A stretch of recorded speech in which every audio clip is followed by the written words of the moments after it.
இப்போ சமீப காலமாக பார்த்தீங்கன்னா ஹிந்துக்களோட வரலாறு சொல்கிறேன்னு சொல்லிட்டு இது வந்தேரி கடவுள், இது ஆரிய கடவுள், இதை நம்ம இப்படி கும்பிடக்கூடாது, தமிழர்கள் இப்படி கும்பிட்டது கிடையாது.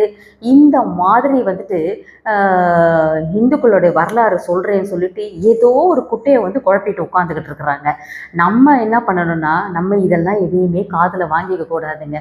நமக்கு வரலாறே தேவையில்லை. எத்தனை வரலாறு தான் நம்ம மனசில் வச்சுக்கிறது? எந்த வரலாறும் தேவையில்லை. இன்னைக்கு நம்ம எங்கே பார்த்தாலும் கோவில்கள் இருக்குதா? இந்துக்கள்னா எந்த கோவிலுக்கு வேணாலும் போவோம். இந்த பூமியில் வாழ்ந்த மகான்களை தான் நம்ம வந்து கும்பிடுறோம். இன்னொரு விதமாக பார்த்தீங்கன்னா, நம்ம we have created deities, consecrated energy forms. So அவங்களுக்குன்ட்டு ஒரு ஃபங்க்ஷனாலிட்டி அது இருக்குது.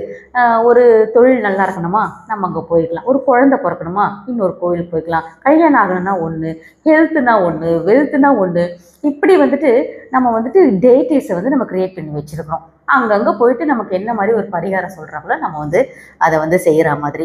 இப்படி தான் எல்லாரும் எல்லா இடத்துக்கும் போகிறாங்க. இப்போ பார்த்திங்கன்னா மகா கும்பமேளாலெல்லாம் கோடிக்கணக்கான மக்கள் போயிட்டு வந்தாங்க.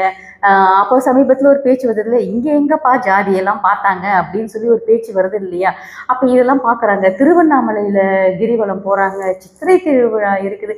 இப்படி பல கோவில்களில் பல திருவிழாக்கள் நடக்குது.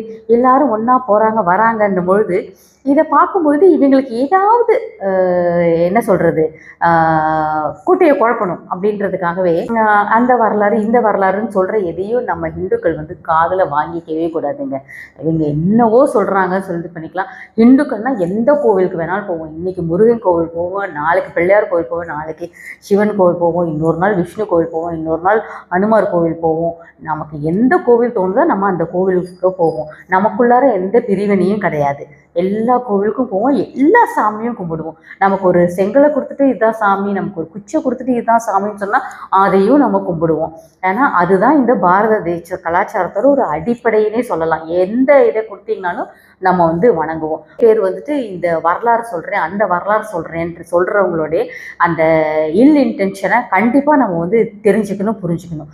நம்ம போகிறோமா, கோவில் போகிறோமா, சந்தோஷமாக சாமி கும்பிட்றோமா, வந்துகிட்டே இருக்கலாம். Don't fall for such false theories. இவ்வளோ தான் என் அளவில் நான் சொல்ல முடியும்.